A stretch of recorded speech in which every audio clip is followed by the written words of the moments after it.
Imagina entrar a una sala apenas iluminada, donde vitrinas alineadas parecen contener el latido de un pasado inquieto. Miles de pequeñas losas de arcilla, algunas del tamaño de la palma, otras apenas fichas, con signos raspados que parecen, a primera vista, listados anodinos. En esa luz fría, la arcilla deja de ser barro muerto. Se vuelve una membrana que guarda respiraciones antiguas, nombres, cuentas, raciones, deudas. ¿Por qué las primeras palabras que la humanidad fijó en soportes duraderos no fueron himnos de victoria ni epopeyas de gloria, sino inventarios de pan y aceite? Y más aún, ¿qué nos dicen esas listas sobre cómo aquellos pueblos concebían y jerarquizaban a los seres humanos? Antes de avanzar, una aclaración imprescindible. El título que nos trajo hasta aquí habla de razas humanas. Es una palabra cargada de significados modernos que no encajan en los marcos mentales de la antigua Mesopotamia. Cuando use ese término en este relato, lo haré con cuidado. No estoy afirmando que las tablillas prueban categorías biológicas. Lo que los textos sumerios documentan son clasificaciones sociales, roles asignados por templos y palacios, concepciones mitológicas sobre el origen y destino de la humanidad, formas de dividir y etiquetar a las personas que, interpretadas sin contexto, pueden sonar hoy sorprendentemente crudas o hasta aterradoras. Esa es la promesa investigativa, explorar cómo esas categorías funcionan y por qué resultan inquietantes a ojos contemporáneos. Recuerdo la primera vez que sostenía en la mano una copia fotográfica en blanco y negro de una tablilla administrativa de Uruk. Líneas de signos cuneiformes, trazos angulosos, secciones que repetían el mismo formato una y otra vez.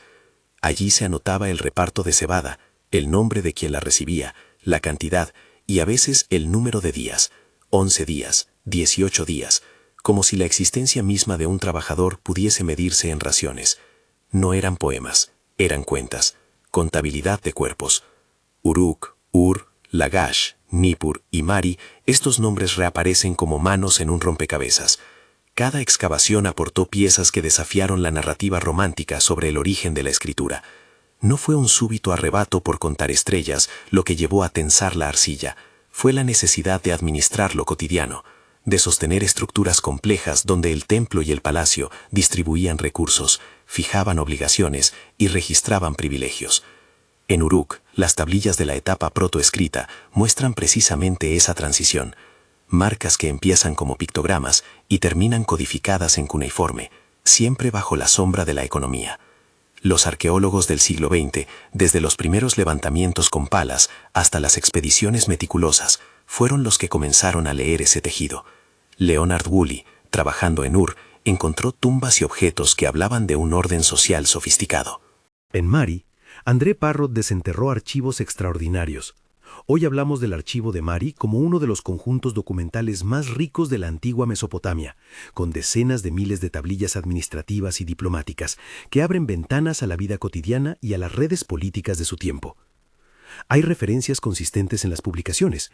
El archivo de Mari incluye en su etiqueta periodística algo cercano a 25.000 tablillas, una cifra que no es un capricho estadístico, sino la huella de una burocracia que registraba todo para que nada se perdiera. Y esas tablillas repiten motivos: listas de trabajadores, inventarios de lana y cebada, órdenes de envío, deudas que se transfieren de una generación a otra. Un ejemplo repetido en los archivos del sur es la distribución de raciones durante un periodo. Hay registros que especifican la entrega de alimentos por 11 días o por 18 días a este u otro grupo.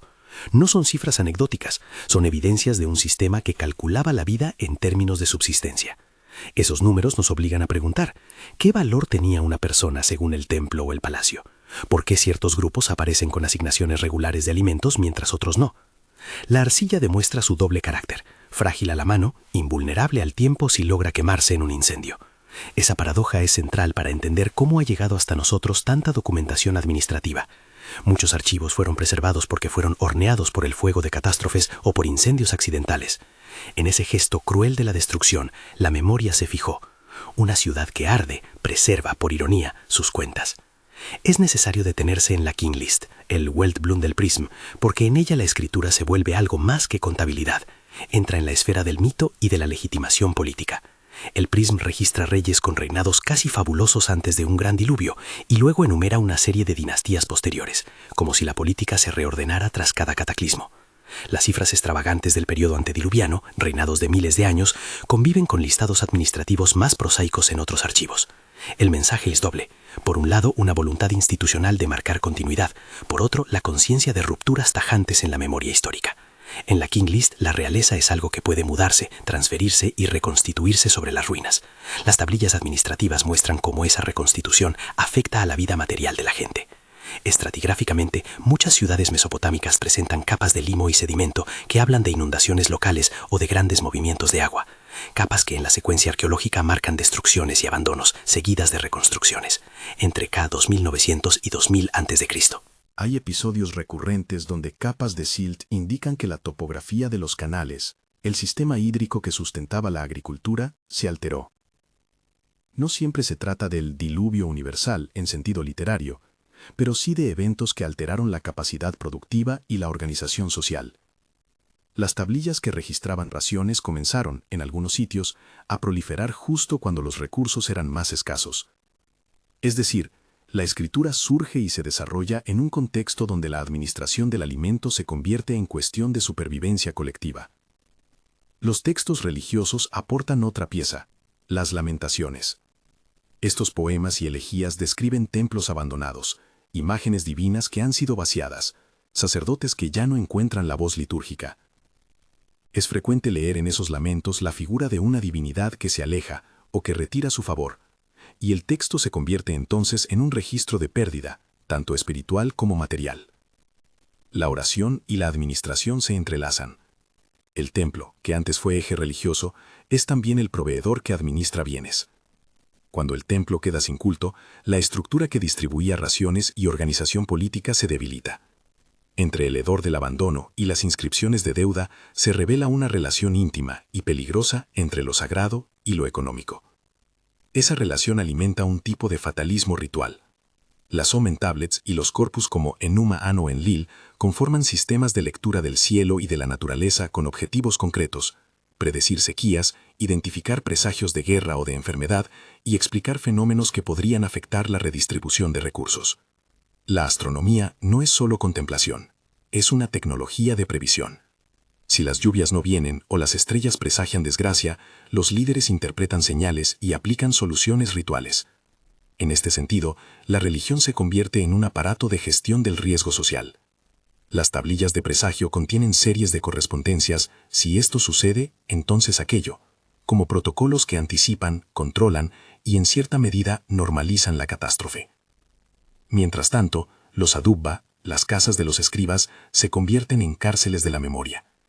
Allí, los estudiantes copiaban textos que ya eran antiguos, listas, himnos, ejercicios de vocabulario, versiones antiguas de nombres y fórmulas. Sumerio, la lengua de los primeros textos, sobrevivió como lengua escrita mucho después de haber sido hablada cotidianamente. Era una lengua congelada, estudiada en las escuelas como un canon. Esa obsesión por la copia generó bibliotecas que con el tiempo desconocían parte del contexto original de los documentos que archivaban. Se preservaba la forma, pero a menudo se perdía el sentido operativo primera. En efecto, copiaban recetas administrativas y oraciones que quizá ya no reflejaban la vida contemporánea, pero cuya repetición cumplía un papel de legitimación ritual y educativa. ¿Y qué pasa con las personas que aparecen en esas listas? Algunas son nombres y cantidades, otras aparecen como categorías: siervo del templo, trabajador del canal, ciudadano, extranjero. Las tablillas registran obligaciones y privilegios.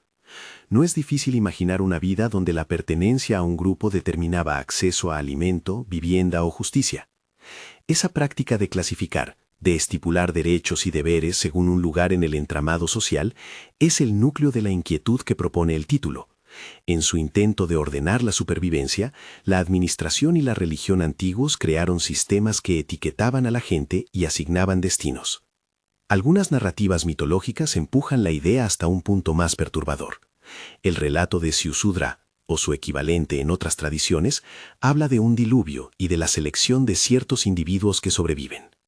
En la lectura rápida y superficial, tales relatos podrían ser interpretados como cuentos de supervivencia selectiva. Pero debemos ser rigurosos. Los mitos funcionan en el plano simbólico y ritual.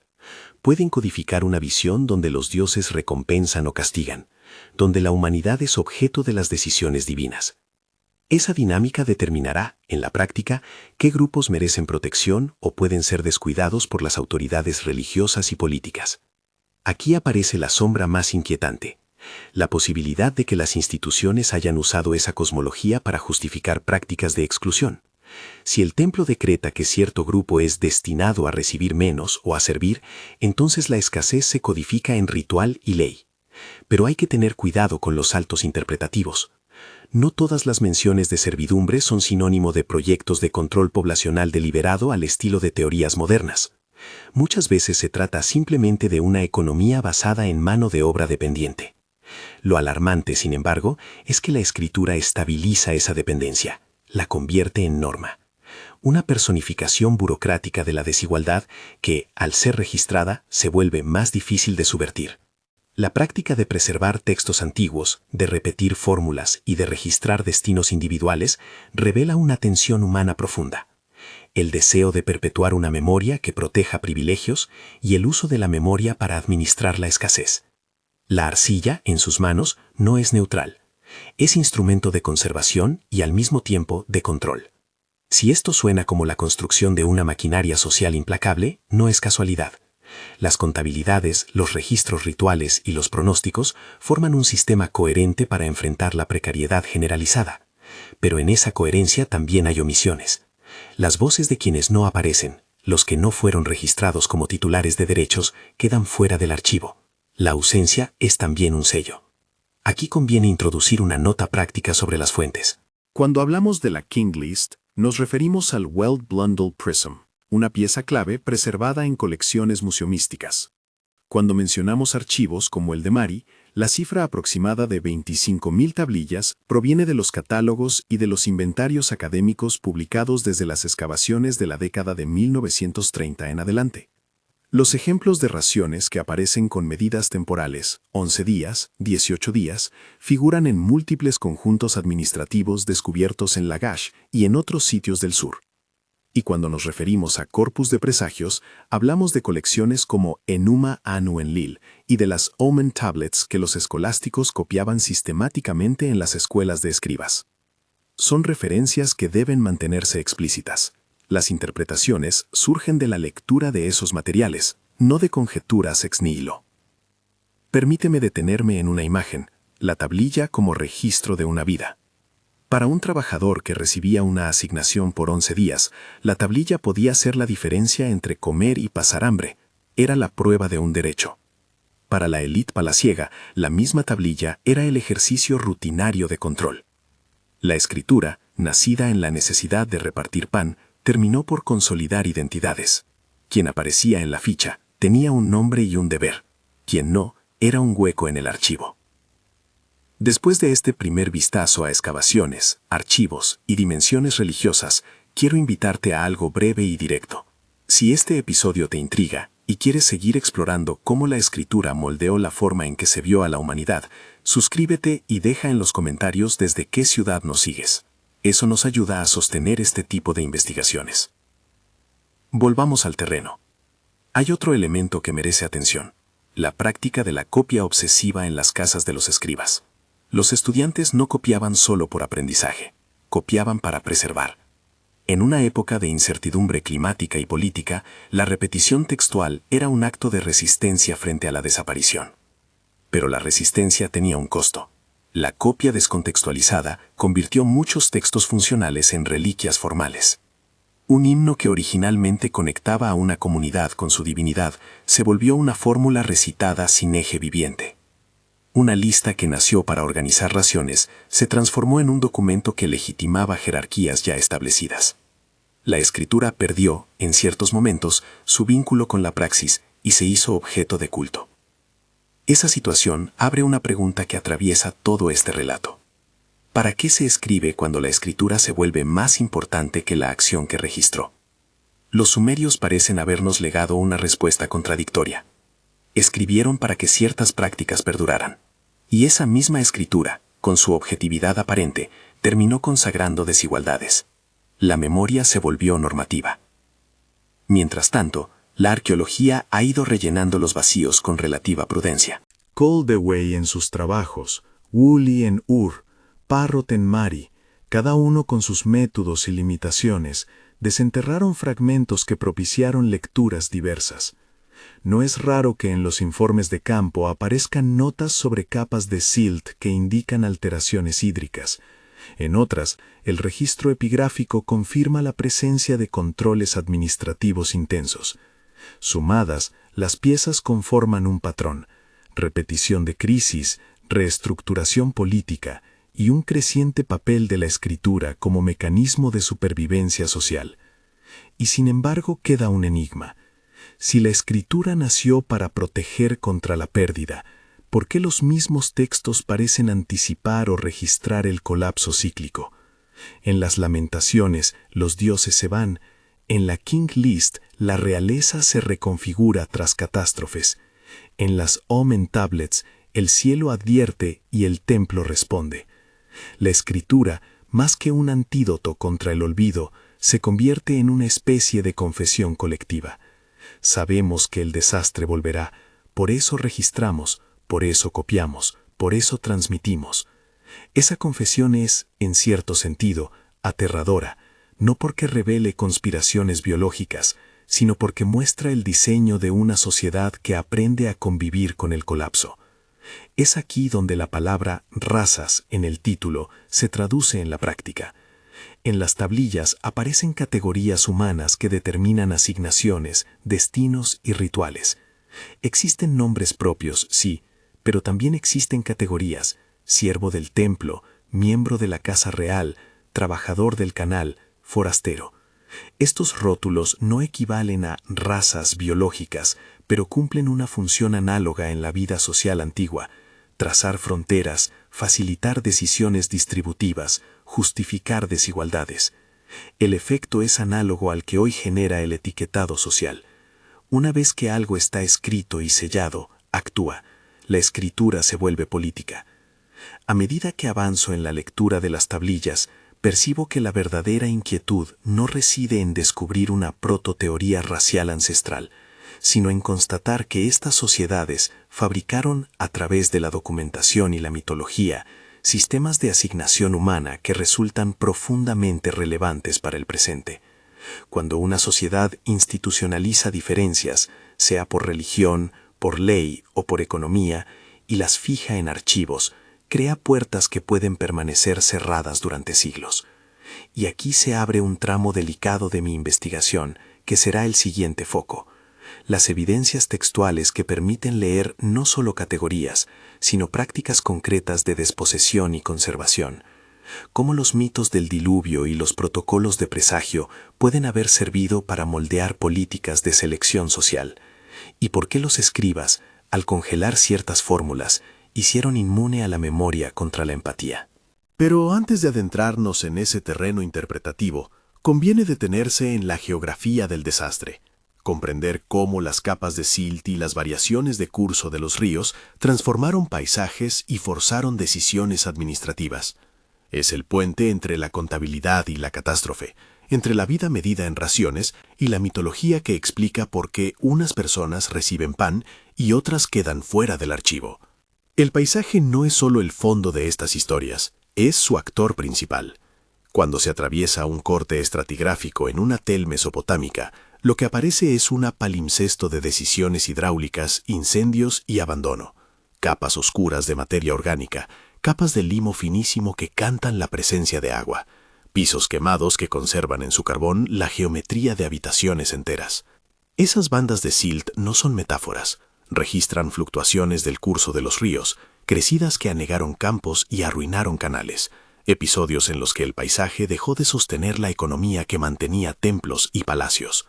Entre ca. 2900 y 2000 a.C., en varios sitios del sur y del norte mesopotámico, los arqueólogos encuentran repetidamente frentes de abandono seguidos de etapas de reconstrucción. La topografía cambia, las compuertas se reubicaron y la gente se reagrupó en torno a nuevas islas de seguridad. La administración, al fin y al cabo, no existe en abstracto, existe para mitigar los efectos de esos cambios. Piensa en los canales como arterias. Cuando se taponan o cambian de curso, el alimento deja de fluir. La respuesta institucional aparece en los archivos: más raciones registradas, redistribuciones extraordinarias, órdenes de reparar compuertas. En la práctica, esto significaba que la vida de un obrero, de un pastor o de un artesano quedaba atada a la capacidad del Estado Templo de leer la hidrografía y actualizar su contabilidad. Los responsables escribían porque, en épocas de escasez, una lista era la diferencia entre una ración asegurada y el abandono. Esa es la geometría cruda que subyace a lo que hoy vemos en las vitrinas, signos que miden agua y hambre.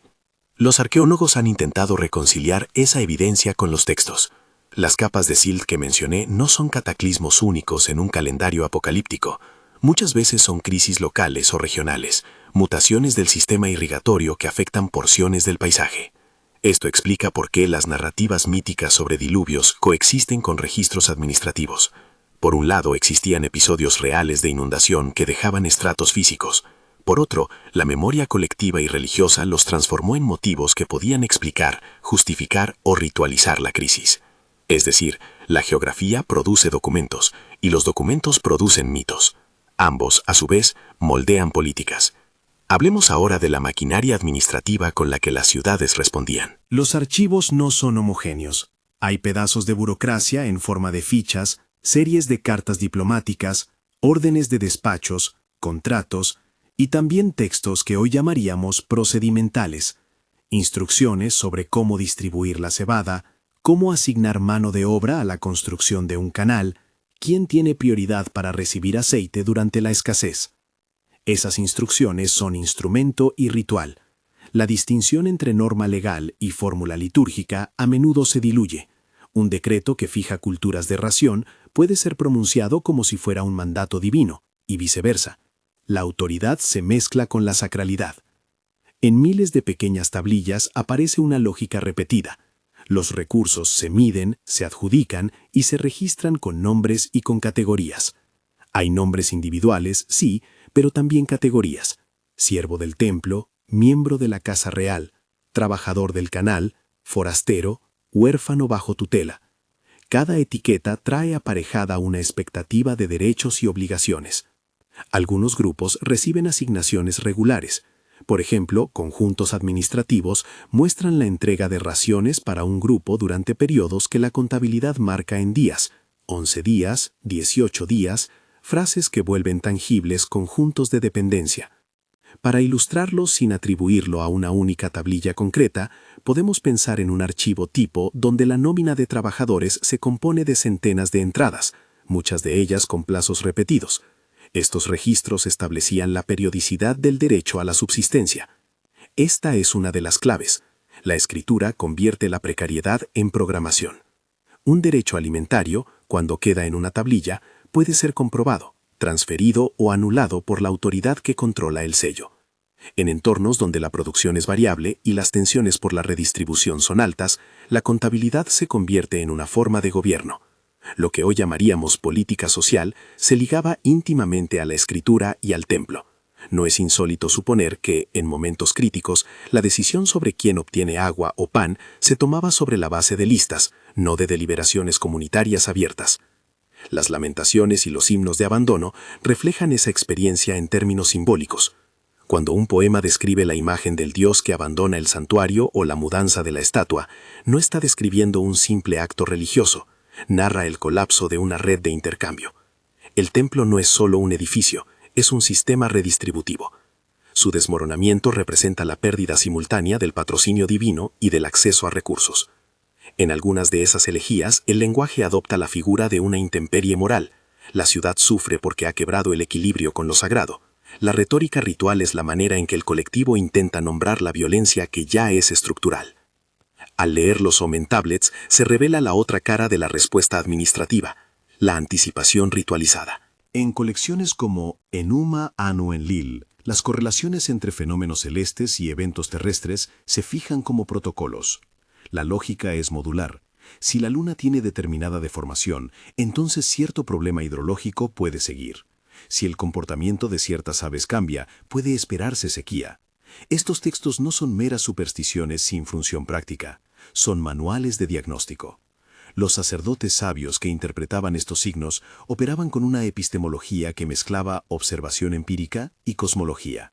En entornos donde predecir la lluvia era la diferencia entre confort y hambre, esa mezcla de saber y rito tenía una utilidad instrumental enorme. El ritual es gestión del riesgo. Pero la gestión ritual tiene límites. Cuando el sistema ritual se interioriza como explicación última, puede producir justificaciones ideológicas para la desigualdad.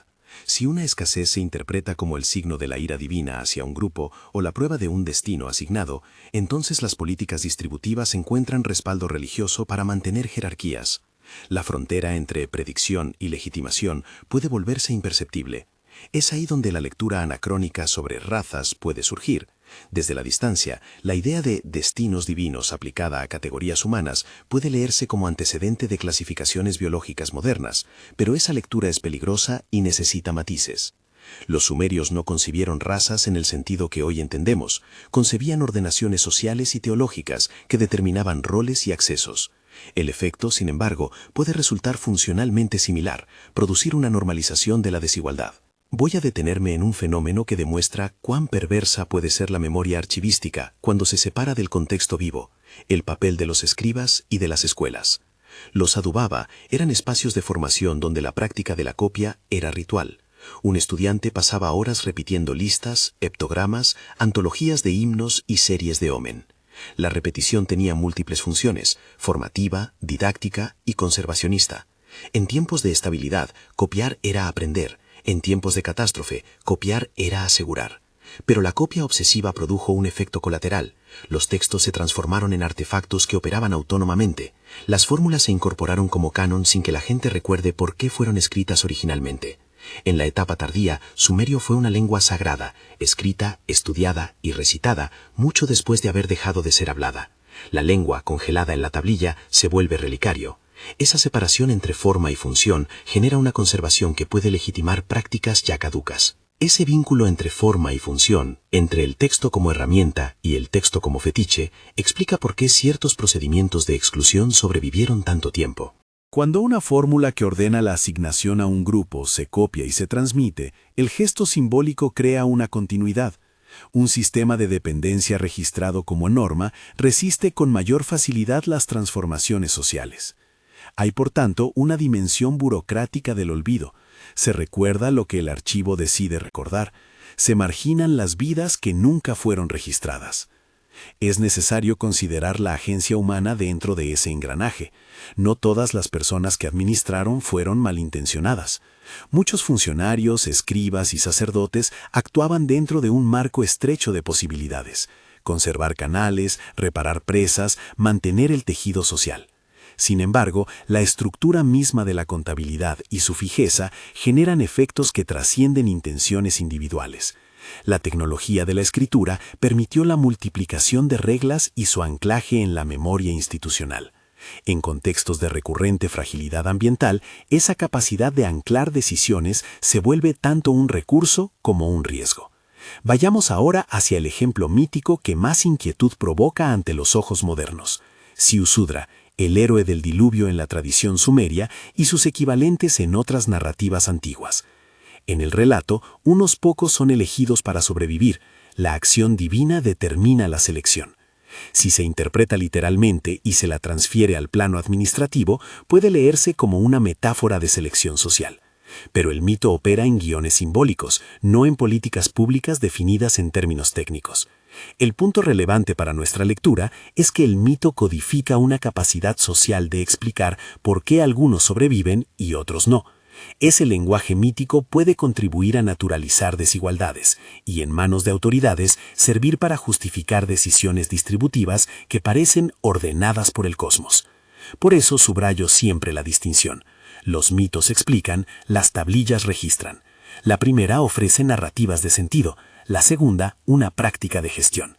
Donde se cruzan, la sacralidad puede usarse como legitimación. Pero de la coexistencia simbólica no se deriva automáticamente una política de control poblacional al estilo de concepciones modernas de eugenesia. Podemos, eso sí, afirmar que las instituciones antiguas catalogaban a las personas y delegaban derechos y deberes según esas categorías. Esa catalogación, inscrita en arcilla, es lo que despierta hoy el calificativo de aterrador en el título, no por la existencia de una teoría racial biológica, sino por la evidencia de sistemas que etiquetan y así encorsetan destinos. A estas alturas, conviene traer a colación un caso paradigmático de archivo, Mari. No es exagerado afirmar que el conjunto documental recuperado en esa ciudad constituya una de las fuentes más valiosas para entender la vida administrativa y diplomática del período. Cartas, órdenes, listas de raciones y contratos muestran cómo la Casa Palacio articulaba redes de intercambio a larga distancia. Entre las cifras que los arqueólogos manejan, la estimación de unas 25.000 tablillas asociadas al archivo sirve para imaginar la densidad de la información. No se trata de anécdotas sueltas, sino de un tejido masivo. Ese corpus permite rastrear prácticas concretas, transferencias de deudas, nombramientos, registros de prisioneros y comunicaciones con satélites políticos. En otras palabras, Mari exhibe la maquinaria de gobierno en su dimensión cotidiana. Cuando hablamos de la administración como un mecanismo de clasificación humana, es en archivos como Mari donde vemos ese mecanismo operar con claridad. Pongo como contrapunto la King List, el Weld Blundell Prism.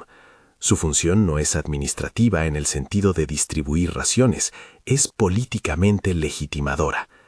Al ofrecer una genealogía de reyes que abarca periodos antidiluvianos de reinados casi interminables y una sucesión posterior de gobernantes más terrenales, la King List consagra narrativas de continuidad y ruptura.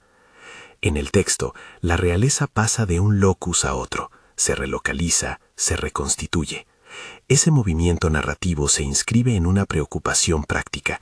La legitimación de una nueva dinastía requiere contar una historia que la vincule con un pasado mítico o sacralizado.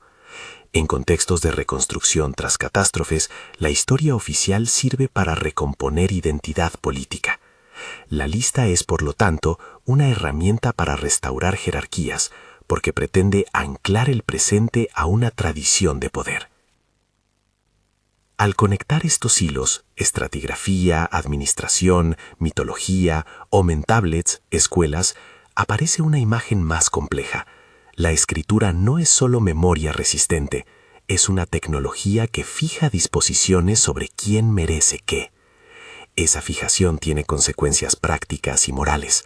El acto de registrar, por lo tanto, implica una elección, decidir qué vidas merecen ser contadas y bajo qué términos. Cuando las decisiones administrativas y los discursos míticos convergen, se crea un régimen de verdad que puede perpetuar la desigualdad. En el cruce entre verdad institucional y memoria hay un asunto de traducción que merece atención: la lengua. Sumerio, como decía antes, fue un idioma que sobrevivió en la escritura mucho tiempo después de haber dejado de ser lenguaje común. Esa supervivencia implica que muchas generaciones copiaron textos sin acceder plenamente a su sentido original. Es un fenómeno que conocemos bien en la tradición humanista. Los cánones se repiten, a veces vaciados de su vivencia original. Esto tiene una consecuencia ética. La preservación sin contexto puede convertir prácticas históricamente localizadas en normas atemporales. Y aquí radica una de las lecciones críticas que nos deja la arqueología textual. Preservar no es solo acumular. Preservar es acompañar las cosas preservadas con su coordenada interpretativa. Ante esto surge la pregunta que propuse al inicio del relato: ¿qué archivamos y cómo? En el mundo contemporáneo, nuestra capacidad técnica de almacenar datos supera con creces la capacidad de las tablillas de arcilla. Guardamos archivos digitales, sendas masivas de imágenes, bases de datos de ADN y registros biométricos. Si miramos la experiencia sumeria con ojo crítico, hay una advertencia que late con fuerza. La tecnología de registro no es neutral, puede cristalizar desigualdades. Si escribimos sin contextualizar, si convertimos prácticas en dogmas por el mero hecho de consignarlas, podemos reproducir jerarquías problemáticas. La diferencia con el pasado es de escala, no necesariamente de lógica. Volvamos un instante a la palabra que titula este episodio: razas humanas. Es preciso reiterar la matización. El uso de esa palabra en el título tiene un propósito retórico, no historiográfico. En los textos sumerios aparecen clasificaciones humanas y categorías con funciones normativas. Esas prácticas de catalogación social pueden provocar en audiencias modernas una inquietud que se expresa con la palabra raza. Pero esa inquietud debe redirigirse hacia la lectura correcta. No son razas en sentido biológico, sino categorías administrativas y teológicas que organizaban el acceso a recursos y la pertenencia social. La traducción conceptual es crucial para evitar el anacronismo. Cuando los archivos registran siervo o forastero, lo que se está registrando es una relación de dependencia o una distinción jurídica y política, no una taxonomía biológica. Dicho esto, no se trata de minimizar la gravedad de lo que veíamos. Un sistema que anota la vida humana en términos de asignaciones y categorías tiene por su naturaleza una propensión a naturalizar la desigualdad. La escritura, al fijar, ofrece aparentes certezas, y las certezas pueden ser instrumentos de exclusión.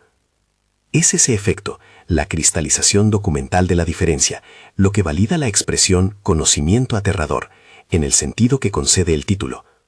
La amenaza es ontológica y ética. La escritura puede institucionalizar la negación de ciertas vidas. Si seguimos la pista de esta inquietud hacia sus implicaciones prácticas, podemos preguntarnos cómo la sociedad antigua podía intentar corregir esas tendencias, o si por el contrario las reforzaba.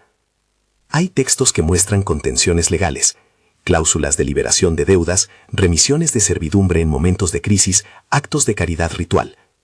Es decir, la misma escritura que fijaba la dependencia podía también registrar mecanismos de alivio. Esto evidencia que las sociedades antiguas no estaban estructuradas por una lógica unívoca de opresión.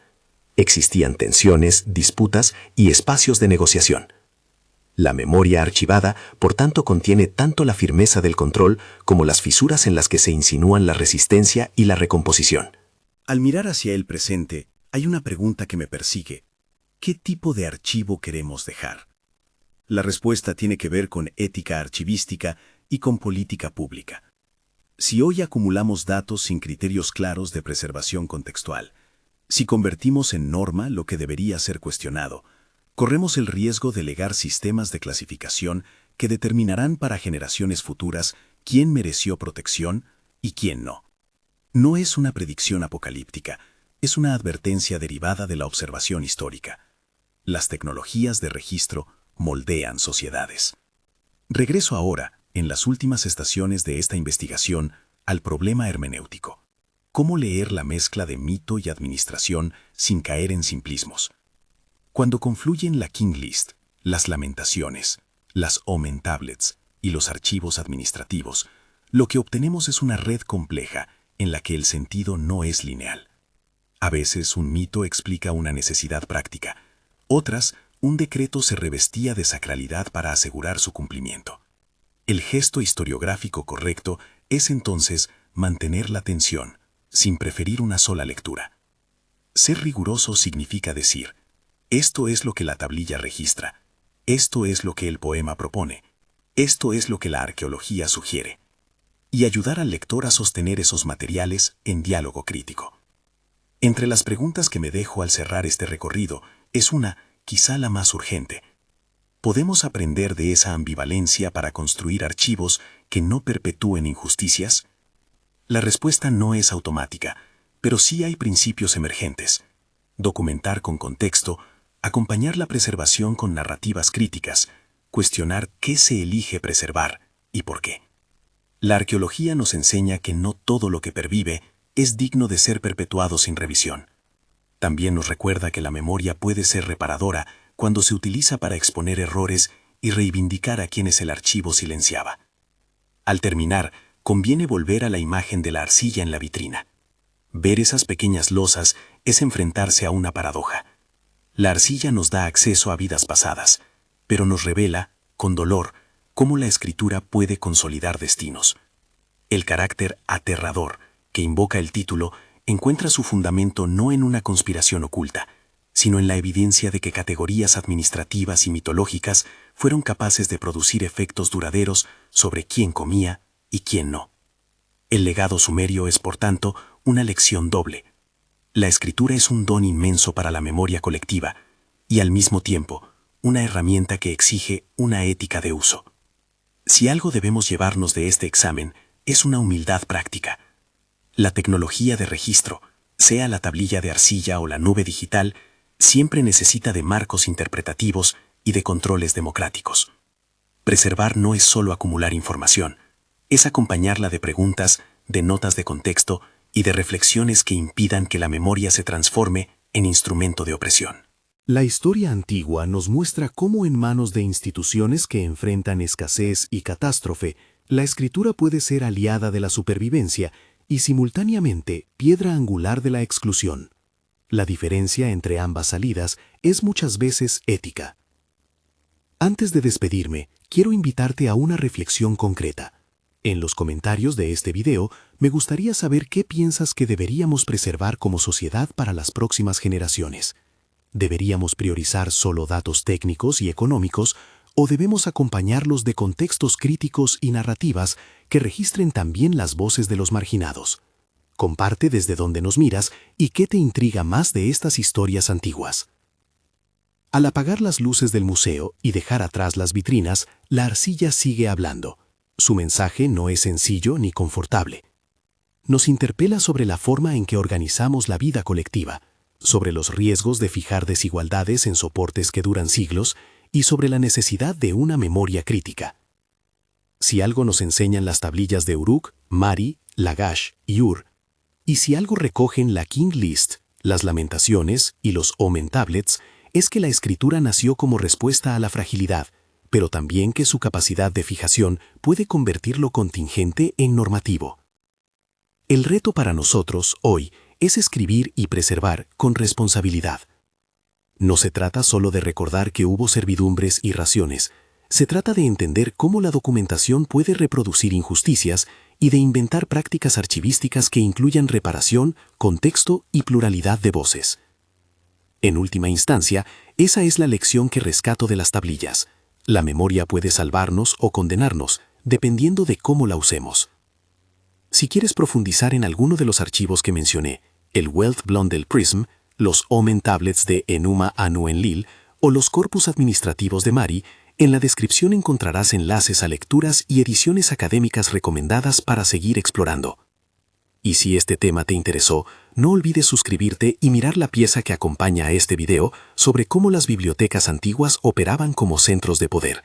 Allí analizamos casos concretos de textos que transformaron prácticas sociales. Gracias por acompañarme en este recorrido entre arcilla y sedimento.